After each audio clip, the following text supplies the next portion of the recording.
right, let's do this thing. Let's go. Let's go. Oh, no. Do you want to? Sorry. I'll let you. Next one. I'm excited and I feel relaxed and I'm ready to party. Don't say sorry. You don't need to do that. You don't need to apologize. It's a fucked up female habit. You don't need to be sorry for anything ever. Can you guess what every woman's worst nightmare is? I don't have rage issues. I have nothing to prove to you. When I'm good, I'm very good. But when I'm bad, I'm better. I say when it comes to stardom and Lauren, there are no accidents. Hi, Karen Peterson. Hello, everybody, and welcome to Citizen Dame, the podcast where we love Alfred Hitchcock. We really do. We promise we do. We promise we do. You might not believe that by the end of this episode, but we do. In fact, it's because we love Hitchcock so much that we are talking about this film, and we need to talk about some of the issues with it. I would say it's because we love Hitchcock that we have issues with this movie. I agree with you. I agree with you on that. So I'm Lauren Humphries Brooks, and Karen Peterson is with me. Hello, Karen. Hello. Before we get going on this particular episode, how are you doing? I'm doing all right. I'm exhausted. You're doing all right. It's my own fault. This is not old age. This is just me. Well, I mean, partly old age. Me staying out way too late, doing Halloween things in August because why not? It is not Halloween. It just isn't. It is not Halloween. Again, as someone who loves Halloween, I love spooky season. I love it. I love the fall. I love all of that stuff. I refuse for it to be fall yet because it isn't. I know. I love summer. I am a summer girl. It's my time. And I don't love the fall. I'm not one of those that looks forward to the fall, actually. I have not had a pumpkin spice latte, but I had a reservation for Disneyland because I have a magic key and it was blocked out all like half the summer. And so I made a reservation for the first Friday that I was able to go once it unblocked. And it just happened. I made the reservation. And then after I had already done that, they announced that, oh, that's going to be the first day of Halloween time. And I was like, oh, well, I'm going anyway.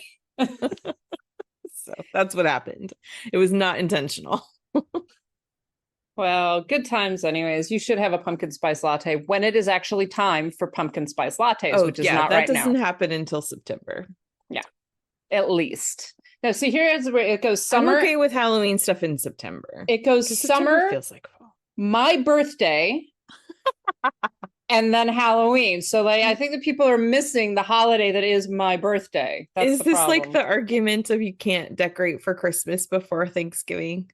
This was honestly like back in my flat at St. Andrews. This was the argument because one of my flatmates was majorly into Christmas. And she was like, as soon as like Halloween was over, she's like, it's time to decorate for Christmas. And all of the Americans were like, no, Thanksgiving first, then Christmas. She's like, then we can have Christmas. Yes, then we can have Christmas. I just find it hilarious. Sorry, we're going on a massive tangent right now, but I just find it hilarious that the same people who are like, we should celebrate Christmas all year long get so mad when you play Christmas songs in July. Fucking hate it. Fucking hate it. No Christmas songs in July. God damn it. So all right, let's start in on the film that we're going to talk about today. And if we must. I'm amazed. You know, we have actually talked about this film off and on before because we've talked about Hitchcock. It's almost impossible nowadays not to talk about this one when you talk about Hitchcock. But today we're going to go in depth on it. So let's talk about first why it's almost impossible. And that's because people keep insisting on putting this at number one on all their Hitchcock rankings. All their Hitchcock rankings. All of them. Like, it's so boring. And not just all of their Hitchcock rankings, like best films of all time, greatest films of all time, etc. And I think we're going to definitely talk about like why that is and maybe pick apart some of the reasons for that. So the film that we're talking about, in case anyone has missed it, is Vertigo from 1958, starring Jimmy Stewart and Kim Novak, and of course directed by our man Alfred Hitchcock. So this was a film that was released between The Wrong Man and North by Northwest, and it kind of starts this brief but fantastic run of films that like go through Psycho, The Birds, things like that. And so Vertigo is very often kind of grouped in with that this is kind of the beginning of this run of masterpieces, right? Mhm. And Vertigo, when it was released, it was moderately successful. It did make back its budget. But in comparison with previous Hitchcock films, it was actually a bit of a failure, which I always find very funny because like the public just didn't latch onto this in the same way that they did with a lot of Hitchcock's other works. And I think that we could probably discuss why that is, but it received mixed reviews. Some critics really liked it. Some critics felt that it was one of those films that is kind of borne along by Hitchcock's style. So it is successful because of the style itself, less because of the actual plot, or even because of the performances. But so this was a film that received really mixed reception when it came out. And kind of stayed that way. Like Hitchcock himself sort of treated it as a lesser film in a lot of ways, as sort of a failure for him. And it sort of stayed that way for a very long time. The French critics really liked it. And I think that that's kind of where it begins to get more attention. But it didn't really start getting a great deal of renewed critical attention until first Laura Mulvey's essay, Visual Pleasure and Narrative Cinema, which features Vertigo heavily. She uses Vertigo as a major example, and there's a good reason for that, I think. But then it received a restoration in the 1980s, and all of like kind of the beauty of its color, its location shooting, et cetera, got restored. There's a lot of color correction going on that because of some of the decline of the negatives, the disintegration of the negatives. So Vertigo became at that point this kind of major feature for a lot of people. And that's really when it began to get reevaluated and treated as like almost this lost Hitchcock masterpiece.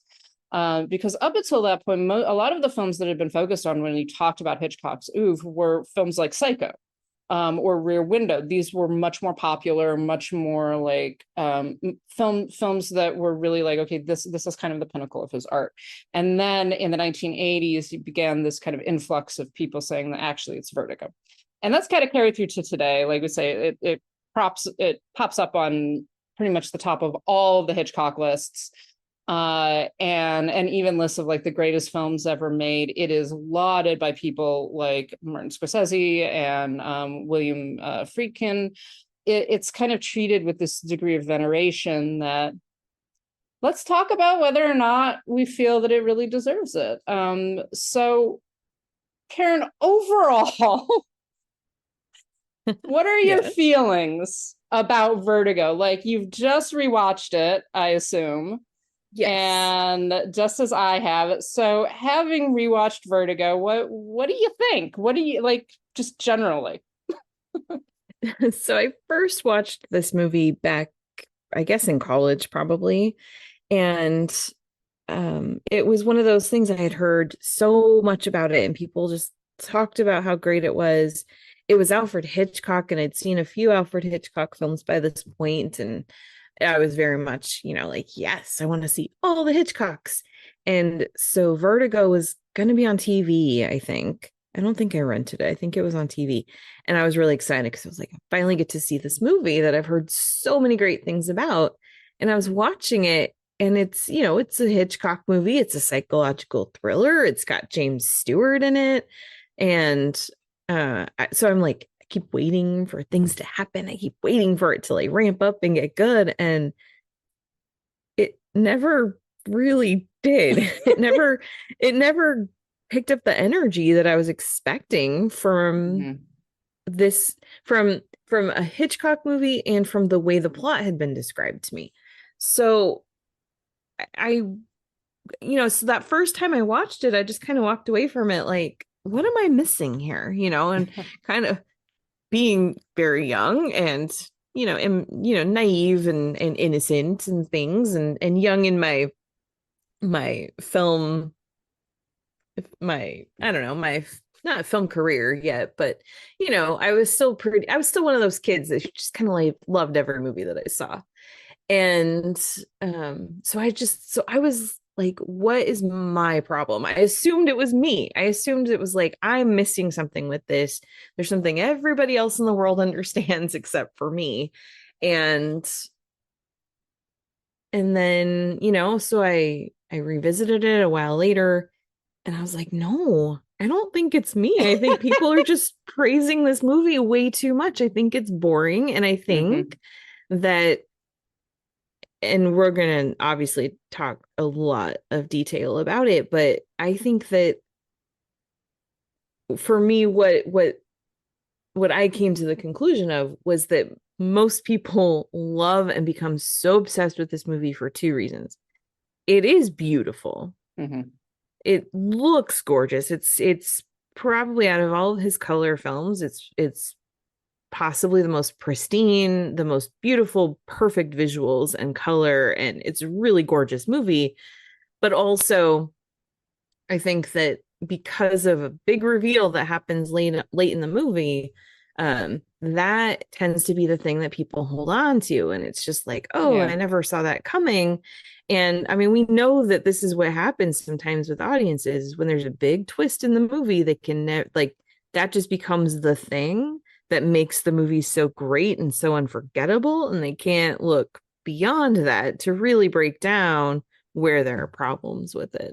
And so I think a lot of people, not everybody, but I think a lot of people who talk about this being one of the greatest movies of all time haven't really taken the time to break it down and really look at what it actually is, which is ultimately a very mediocre, middle of the road, just okay Hitchcock movie. I agree. I agree with you completely.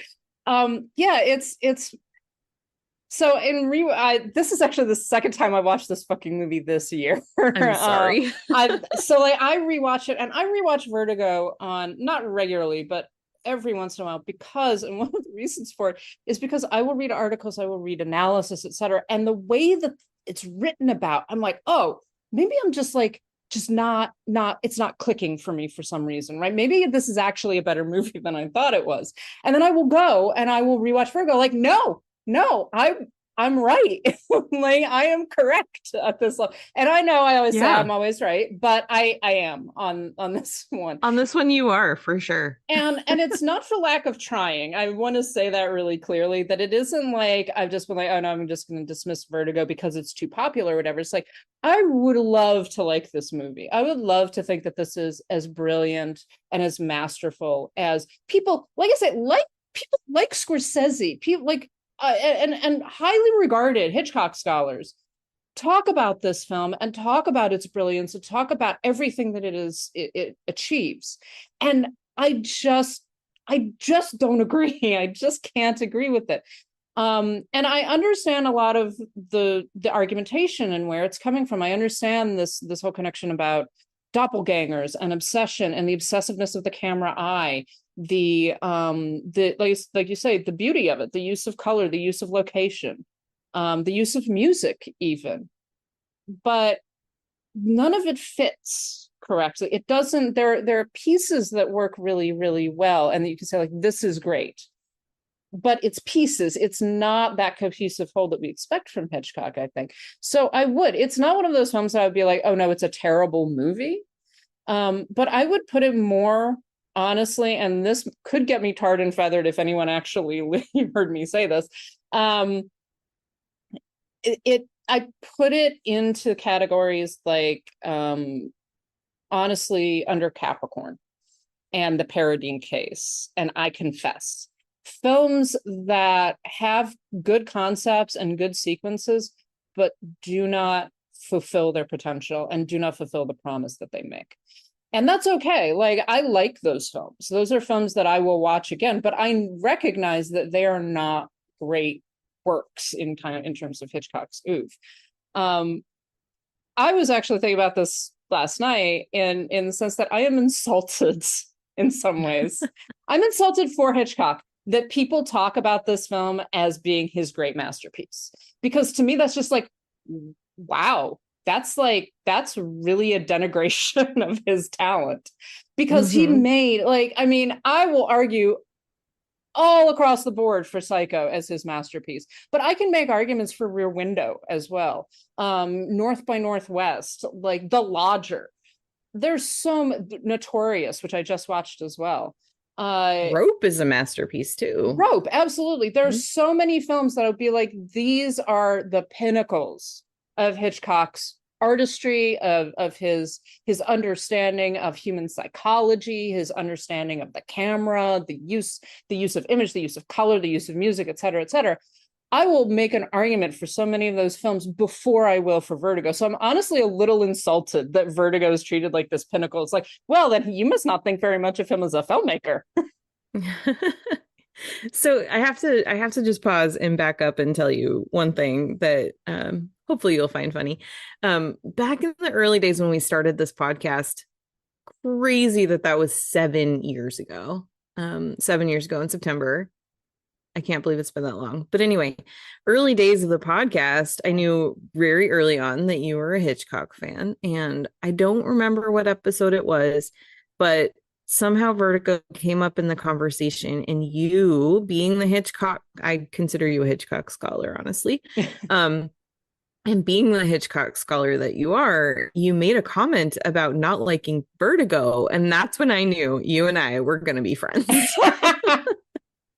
There you go. See, our friendship is built on the foundation of not liking Vertigo. I was like, okay, I like this chick. She knows what's up. I mean, so just at a personal level, I saw this film. I've seen it a couple of times. I saw it first when I was a teenager, and I was just sort of meh on it. I was kind of like, it was like, all right, whatever. Like, there were definitely films of his that affected me much more strongly. But this was a film that kept on coming back, and I remember vividly. We did an entire class on this film in grad school, and so the Hitchcock class was run by one Sidney Gottlieb, who's a Hitchcock scholar, and one of the other professors who came in to talk specifically about Vertigo, because he's done a lot of work on Vertigo, is Richard Allen, again another highly regarded Hitchcock scholar, and so they kind of did this dual class about Vertigo, and I remember listening, and again, this is like these two absolute, like they're very sharp men. They know what they're talking about. They are exceptional scholars, both of them, et cetera. And I'm listening to them and going like, I think you're wrong. Like, that is the only thing that just kept on going through my head. It's like, you're wrong. We just watched this movie. It's like, this is incorrect. It was driving me crazy.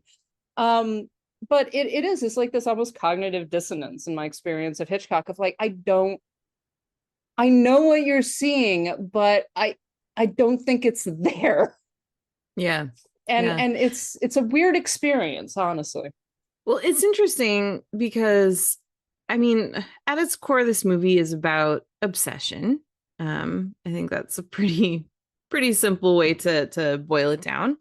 And there is this, there is this element of someone thinking they see something that they're not seeing. And I feel like that describes the exact experience of a lot of people watching this movie.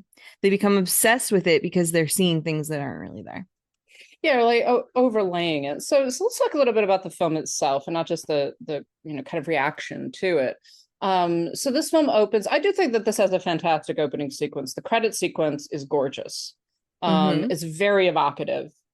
And then we get the introduction of Scotty, but it's all done fairly in a silent film motif almost, where you get this police chase across the rooftops, and Scotty slips. He fails to make the jump, and Scotty slips and falls and catches onto the side of the roof and hangs there. And this results in the police officer who is with him trying to come back to help him and falling over the edge, and Scotty seeing him fall. And this is what triggers his vertigo. And essentially not just vertigo, but this experience of phobia that he cannot be in high places. And that's what we're sort of introduced to in the next scene, which takes place significantly later, and he's in Midge's, played excellently by Barbara Bel Geddes, who deserves a lot more than what she gets in this film, to be totally honest. Midge does not understand her own value, and it makes me sad. She really does. And then she gets kind of shunted to the side, like she's there and then she just sort of vanishes. It's like, what happened to Midge? I care about Midge. I want Midge to be okay. but so like her and Scotty have this conversation about his vertigo and his issues. And so we get what is very Hitchcockian, this excellent establishment, visual first, and then kind of an explanation and establishment of the hangups of this particular character, and it's something that we know is going to come back. But it starts off with that kind of psychological element that is going to run throughout the entire film of fear and of a fear that you can't really overcome.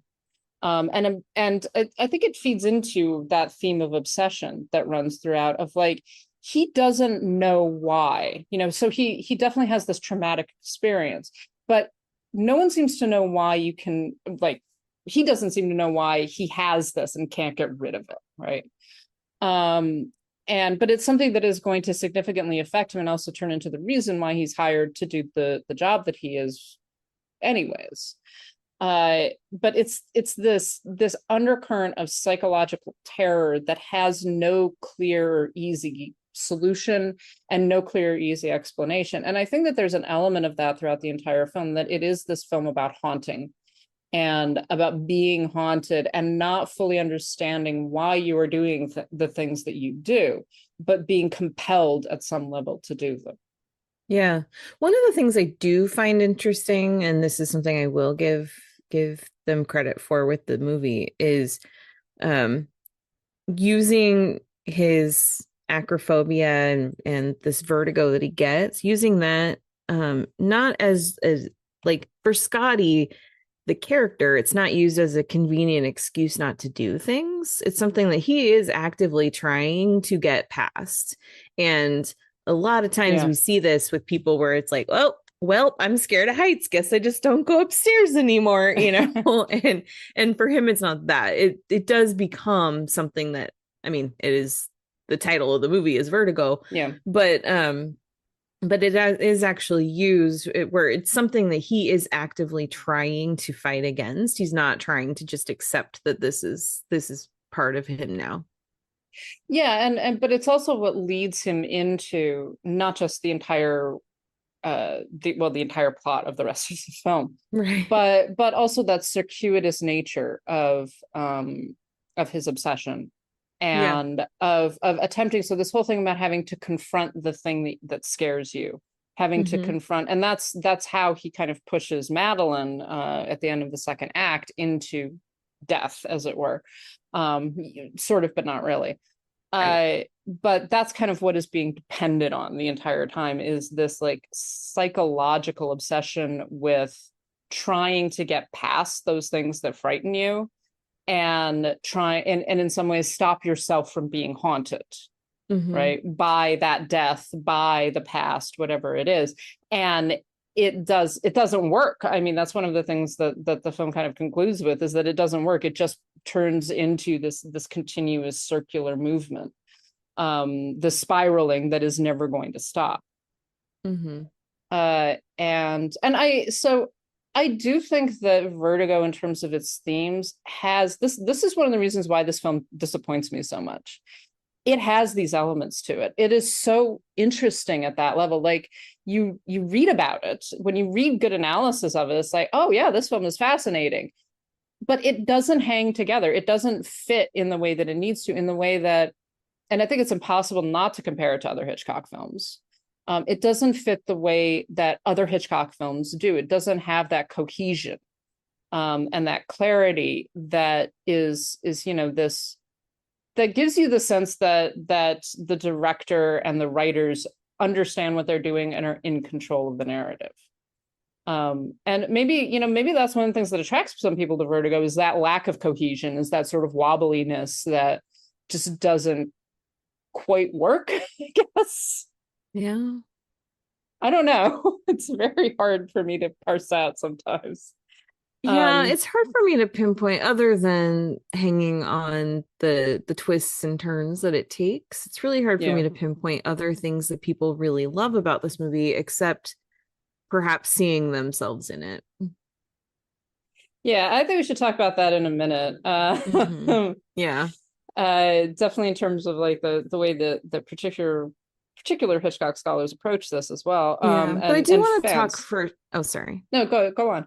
Well, I was gonna say, I do want to just mention briefly one of the things that I find myself struggling with when it comes to this movie is the fact that um so I love Jimmy Stewart. He's one of my favorite actors. I just find him so charming and endearing in so many movies. And this one, I don't feel it. I just what he does with Scotty in this movie, he's not interesting to me. There's nothing Exactly. about him that makes me care about what he's going through. Exactly. Okay, so let's talk about the chemistry between the two leads, which doesn't fucking exist.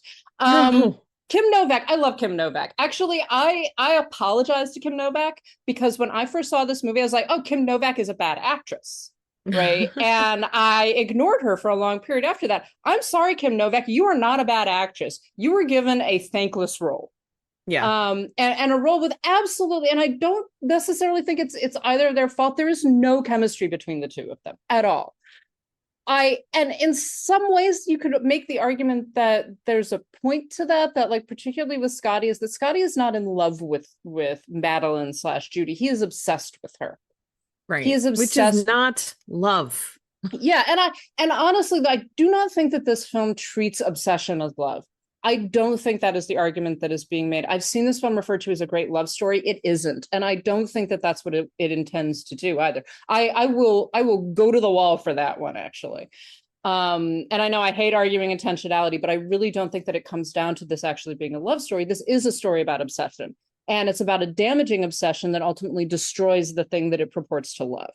Mm-hmm. But so the whole thing is that I absolutely believe that Scotty is obsessed with this woman. He's obsessed with the tragedy of her. He's obsessed with the image of her. He's obsessed with what he thinks he can get from her at some level, the kind of solace, I guess, that he can obtain from her. But he is not in love with her. The problem is, go on. Well, I was just going to add that buildup, that obsession, it does make sense when you consider the fact that he had a career that was kind of cut short because of an incident, like a traumatic event that happened for him. So it's like the psychology of Scotty makes a lot of sense in a lot of ways. That's not the problem with this movie. No, it absolutely does. And he does have, like you say, he's not charming. He's very cold in a lot of ways. He's very like pragmatic, but in a way that isn't particularly attractive. And that isn't in contrast to some of Jimmy Stewart's other roles, including his other roles with Hitchcock, including Rope and Rear Window, where he is much more attractive. Like you do understand the chemistry between him and other people on the screen. And there is this emotional and psychological distance that he gets that I think makes sense to his obsession, but not love for Madeline, Judy. The problem, in my mind, is that in order for the film to work, particularly the last third, she has to have a similar attachment to him. She has to be willing and obsessed enough, it doesn't have to be love, but she has to be willing and obsessed enough to put herself through the agonies that this man pushes her through. And for that to be believable. And I don't believe it at all. There is never a point where I'm like, yes, that woman would go through all of this solely because she has this intense, consuming love for that man. I don't buy it. It doesn't make any sense to her psychology. It doesn't make sense to the chemistry that they have together. It does not work. Like that's the thing that like hangs me up, especially in that last third, other than the fact that the script has problems. But that last third, just like, it doesn't fucking work. Yeah, exactly. And that is exactly my main problem with this movie is that it doesn't go both ways, and it has to. It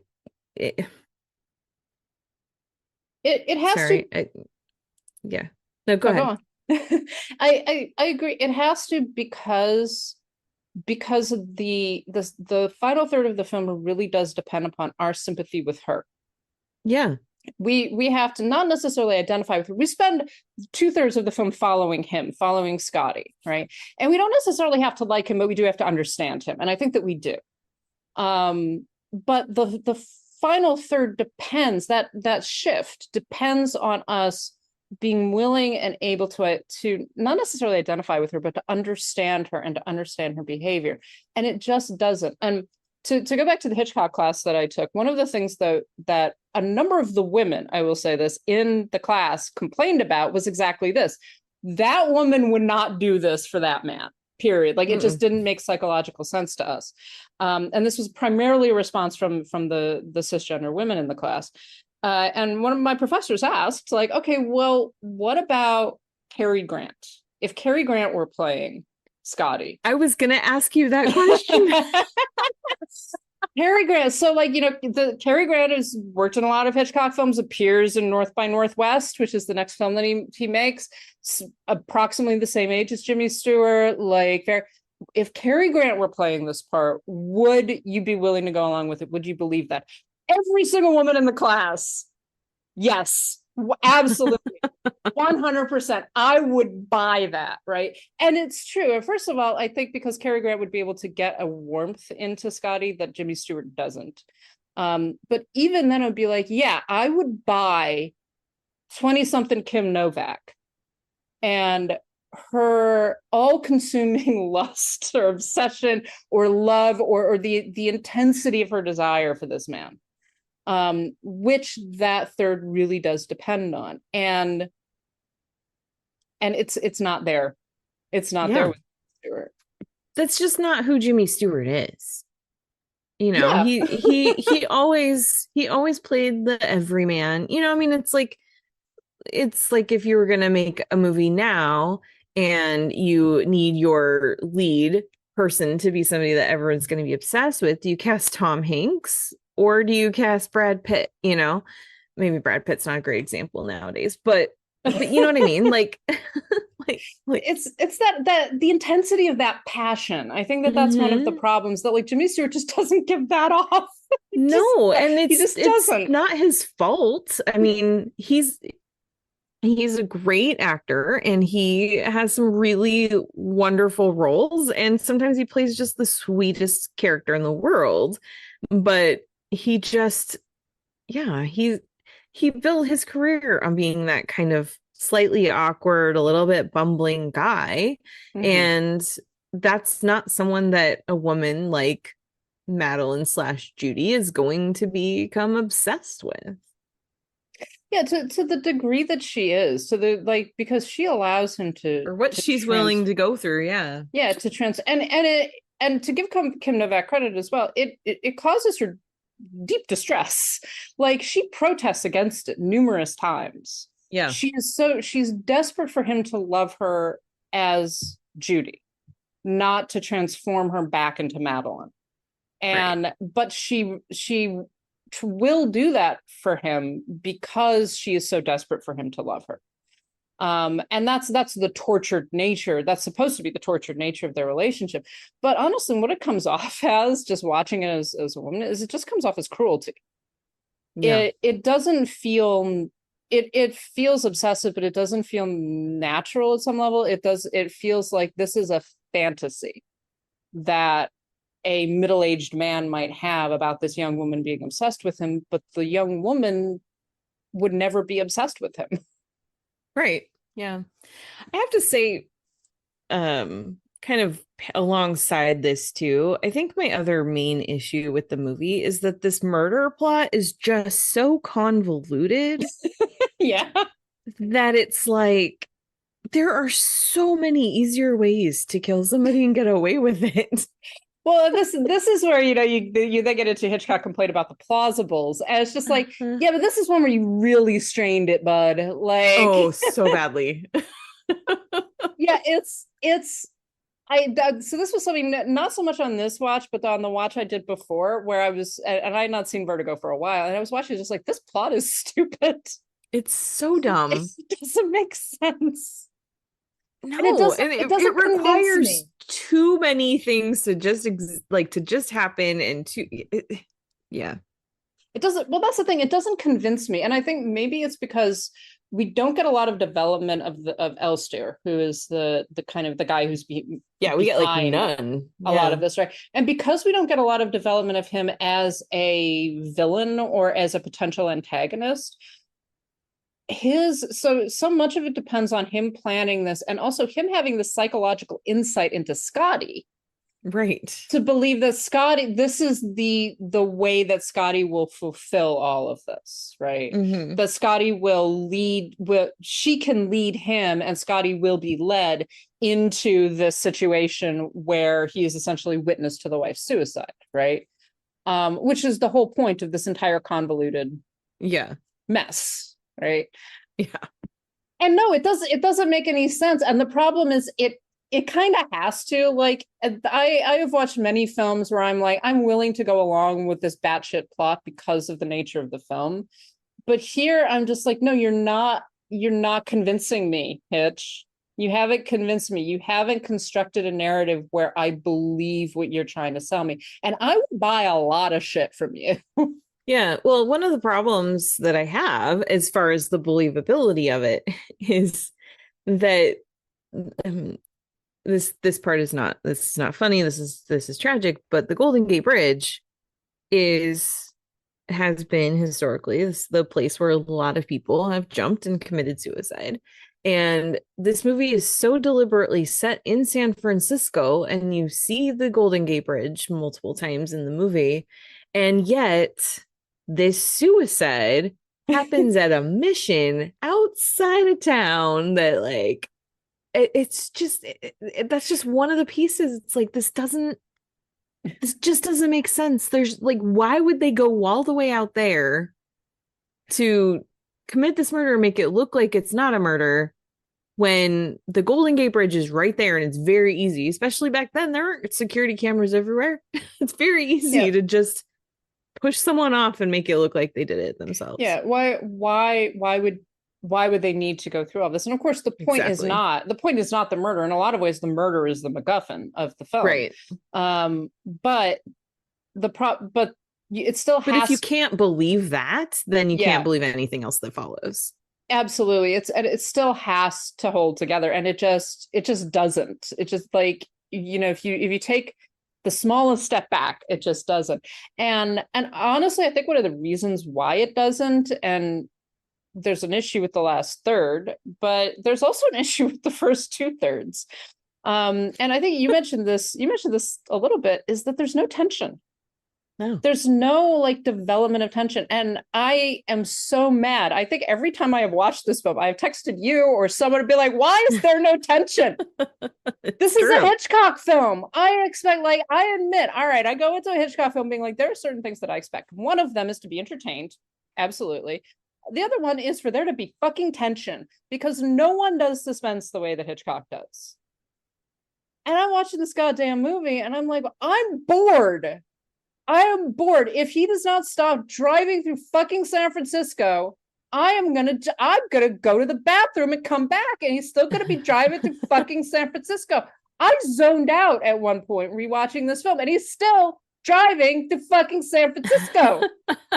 Yes, I will say, I was watching it this week. I was watching it yesterday, and there is a scene where he's following Madeline before they actually meet, and they're driving through, and this is when he, like, follows her to the museum. And I was actually really impressed with the choreography of the driving, like, how he's turning exactly right. And I was like, I should not be paying attention to that part. That should not be the thing that is standing out in this sequence. It's not like it's not this build up. Like, there does need to be mystery, right, to it. And so the thing that those sequences are asking is, like, okay, what is she doing? What is she up to? Right. Like, what is this thing that is haunting her, etc. And because the story is that supposedly she is possessed by the ghost of a woman who died a long time ago. Yeah, turned out to be your great grandmother. Yeah, so you've got that, but the viewer needs to be asking that question, like, okay, what's going on, right? And at a point, I was like, I don't care what's going on. I'm bored. And so this is one of the things that again drives me insane about this film, because I'm watching going like, there's no reason why this couldn't be riveting. Like it should be. Yeah. But it isn't. And I think the shots are too long. I think that there hasn't been this typical kind of buildup of emotion and connection to the characters. I think some of it is that issue that you're talking about, that Scotty is cold, and so he's hard to get a hold of for the viewer. But there's also like just some other things. Like one of the things that struck me this time around is that there's a shot where it's a Mission Dolores sequence, I think. And they're in a church, and it's this gorgeous old church, and he's following her, and she walks out into the graveyard. And I don't know why this struck me this time, but there's a cut. It's him going into the church, and then there's a cut from a slightly different angle as he kind of exits the church into the graveyard. And I'm sitting there going like, why? Why is there a cut there? Like, it doesn't make any sense. There's nothing that changes particularly.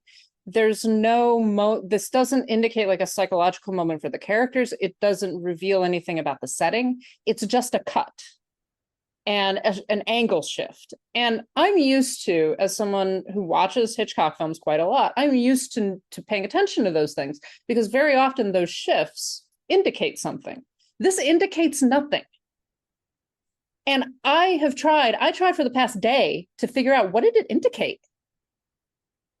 And there's nothing there. And I think that there's something that just runs throughout the entire film that is similar in that sense. There's nothing there. There are things that happen, and it's like, it doesn't do anything new. You're not giving me new information. You're not building anything for me. And that's one of the failures, I think, of this film. Yeah. I don't have anything to add to that, but I agree with you. If anyone listening knows the cut that I'm talking about, and can give me a thematic reason for that cut to exist, I will listen to you. I want to know why that fucking cut exists. It makes me mad. I have nothing. Well, and so we're gonna keep going, I guess.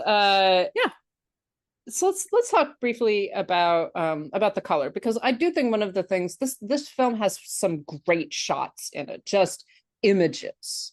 And like the color palette, that's one of the things that you said as being that like this is one of Hitchcock's most beautiful films. So what are your thoughts about like the use of color in this movie? Because it is one of the things that the film is roundly praised for. Yeah, it's so vibrant, and the thing is that San Francisco is a really beautiful city, and I think that, and this time period too, I mean, this is the 1950s, mid 1950s, and so there's just a lot of color in, like, if you look at old magazines and things, you can really see it's just such a vibrant period, and I think that they really captured that. But yeah, I think that you have, even in like in somebody's apartment or in somebody's office, there's just such a pristine look to it overall. And I find myself continually taken back by it when he is driving through the city, and driving some more. You see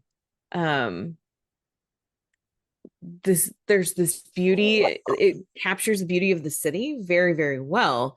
It's bright. And one of the things though is it's not just colorful, it's really crisp. I love Rear Window, but I don't see this crisp beauty about it. And some of his other color films too. It's I don't know.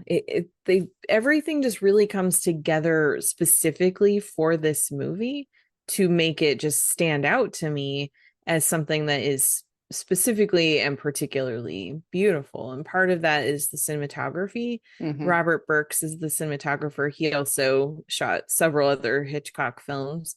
And you have gorgeous costumes from Edith Head. Like the people working behind the scenes really are some of the best in the business that know how to make beautiful, beautiful films.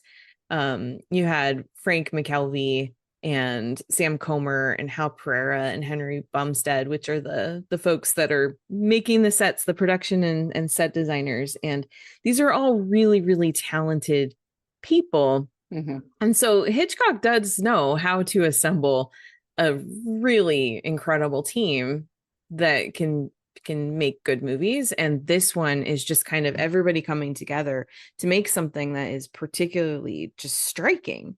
And I don't know, I still think that part of the reason that people have become so obsessed with this movie is because it's so beautiful, just like Scotty becomes obsessed with Madeline because she's beautiful.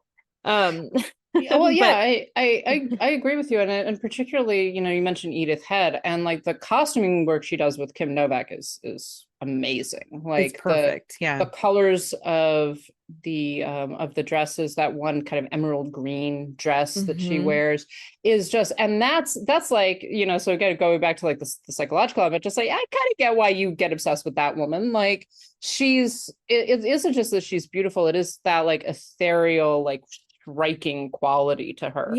And it's the way that she's dressed, it's the colors that she's wearing, it's the contrast then in that particular scene with the red on the walls, and just like that pop of elegance and of color is just remarkable. It's gorgeous. Which is why even with something as seemingly simple as a gray suit becomes something that is really important. And it's not just the color of the suit, it's the cut of it. It's, and it's there's a lot of thought. That's the thing. It's not just how it presents on screen. There's so much thought and intentionality to how this movie is crafted that it really stands out. And in some ways, I feel like this production just focused so much on the overall look of the movie that they forgot that the story also needed to matter. It was a movie. Well, and I do think that those are the moments, I think, that are so iconic in Vertigo as well. The scene by the Golden Gate Bridge, which is very prevalent. Like again, the fantastic use of color with the gray. The scene in the with the sequoias in the forest, those like that initial scene at the restaurant, and then also the one with the gray suit where she comes out of the bathroom and you've got the like spectacular green lighting and this sense that this is almost a ghost becoming human, right? And all of that are like those images that are the ones that stick with you about Vertigo, and they're the ones that tend to get repeated and referenced. And I've watched there's a documentary, and I can't remember what it's called now, but in which Scorsese kind of goes into that particular scene, the scene where she comes out of the bathroom, of like the way that it is lit and the way that it is filmed. And it's gorgeous, it's elegant, it's beautiful. And the problem is it's just in a film that isn't hanging together. Right. When you pull this movie apart in pieces and look at individual components of it, there are so many things about it that are very striking and that are very that really do show Hitchcock's mastery of filmmaking. It's when you put it all together, it gives us a story that just doesn't coalesce. Well, and to use this as another comparison to a Hitchcock film that is always considered lesser, under Capricorn. I always want to call it Beyond Capricorn, but I believe it's Under Capricorn, which is an early color film for him. Is a very messy movie, but one of the things that he uses in Under Capricorn is this extensive tracking shot that starts out outside of the house and it moves into this dinner party. And it's beautiful. Like, you watch this shot, it is just like, oh my God, this is like masterful cinema. This is like fantastic filmmaking. Oh my God. It's in the midst of a film that just isn't good. Like, the plot doesn't work. It's confusing. It's melodramatic in not great ways. But this is where I think, you see that in so many Hitchcock films. And I do think that that's why Vertigo needs to be classified along with them, is that there are lesser Hitchcock films that have those brilliant things in them and that show his mastery of cinema, but this just don't work the way that they need to in order to be truly great works. Yeah. And so I think that Vertigo kind of, honestly, in my estimation, falls into that category. I would agree. I thought so. So let's go down finally into why is this film so popular? And we've talked a little bit about that, but I think one of the things that needs to be mentioned is straight white men. Because I blame straight white men for this. Yeah. I really do. And I honestly blame straight white men's emotional reaction to this film. You're just too emotional about it, guys. Like, I do think that what this film appeals to is that sense of obsession and that sense of like, Hitchcock is very good at digging into the psychology of its audience and of his audience, and kind of digging his claws in, right? And sort of hanging on to you in a way that is very disturbing, and that you sometimes are like, why am I so obsessed with it? Why am I so attached to what he's doing? Why am I so invested in it? And honestly, I think that that's what Vertigo did to a lot, like maybe even an entire generation of straight white male critics, to the point that they have essentially fooled the rest of us into believing that this is a great work of art. Because every single time I see a discussion of this, it's almost always a straight white guy who's absolutely convinced that this is a masterpiece, but can't quite tell me why. Like, you can, and we've sat here picked apart, like, here's why this sequence works, that sequence works, etc., but it doesn't cohere. And they're like, well, but it does. Like, how? Show me how all of this fits together in a really coherent way. And they can't. And I will say that, I'm sorry, I will say that even about my brilliant professors who have talked about this. So many great critics have written about this. It just doesn't cohere in a way. And I think that it is honestly this emotional attachment to this film, that it expresses something within a masculine psychology, almost straight white male masculine psychology, I will say. Yeah, I think there's they hang on to. Go on. No. I'm sorry, I didn't want to interrupt you. No, go on. I was done. I'm not going to sit here and rail against the straight white men, but I do think that this is a problem. It's a problem of emotional attachment that they're not examining in a way that is really balanced, I guess. Yeah, I would agree with that. And I think that Vertigo is an example of it's an example of a lot of things, but I think for this conversation, I think it's an example of people judging the movie that they want it to be and not the movie that it is. And also, I think it is one that, because it's been so part of the discussion for at least the last 20 years, it's been widely considered such a great film. Yeah, probably longer than that, but I think it has become a movie that people talk about how much they love it because they're supposed to, not necessarily because they actually do. Like going back to my first experience watching it, when I didn't love it, I thought the problem was me. And everybody says what a great movie this is, it must be great, and I must just be missing it.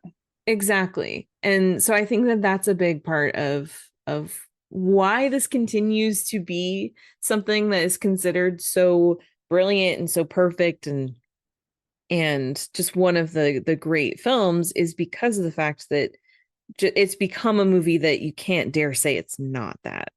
Yeah, I agree with that. And I think that there's a shift that's happening as well. I've seen a lot more direct critique of it from a lot from women, but straight white men as well. Like there's been much more kind of a questioning of it, I think, in terms of not just Hitchcock's oeuvre, but in terms of the entire history of film. And to have to say, it's not a terribly important film in terms of the history of it. No. It wasn't a huge success. It doesn't particularly, a lot of people argue about it informs something about Hitchcock's psychology, and it's like, I don't care. I'm not going to sit around and psychoanalyze the filmmaker about why he made this movie, because I don't honestly care why he made this movie. I care about whether or not it works, and what it says. And so I do think that, we're starting to move away from it as being this kind of pinnacle of cinema, and certainly this pinnacle of Hitchcock cinema. And I think that we should, because there are films that deserve more consideration than this film does. I agree. We're going to talk about one of those next week. We are. So any final thoughts about Vertigo now that we have made our feelings quite known? I mean, I think the only thing I'll add, just going back to what we touched on a bit ago, as far as how this movie was constructed. I mean, I'm an Oscar nerd. I have to talk about these things. And it did get 2 Academy Award nominations. Both of them were for craft. Neither of them were for acting, writing, directing. So it gets nominated for Best Sound, George Dutton, and then Art and Set Direction. And I think that those are fitting nominations, honestly, for what the final film really is. But it's beautiful and empty. That's a good way. That is a good way of. So there was an argument over the script and when to reveal Judy's involvement in Madeline's death. And so Herbert Coleman, who was an associate producer, he and Hitchcock got into it. And James Stewart says, Herbie, you shouldn't get so upset with Hitch. The picture's not that important. And he was right. You're not wrong, Jimmy Stewart. All right. So next week, we are going to go into a film that Jimmy Stewart also appears in and gives a much better performance in, as far as I think we're concerned. Mm-hmm. Don't want to speak for Karen, but I think that he gives a better performance in this one. Yes. And also does use shots and cuts for a very clear reason. So we're going to talk about Rope next week, which if you have not seen Rope, please watch Rope before we talk about it, because it is such a good film. It's so good. I really look forward to talking about this one. This is one I've been in my Hitchcock rewatch. I have not rewatched it yet, and I'm very excited about rewatching it. So yeah, Rope is one of my favorites. So just spoiler alert for next week. Yeah, we're gonna have a good time with Rope, I think.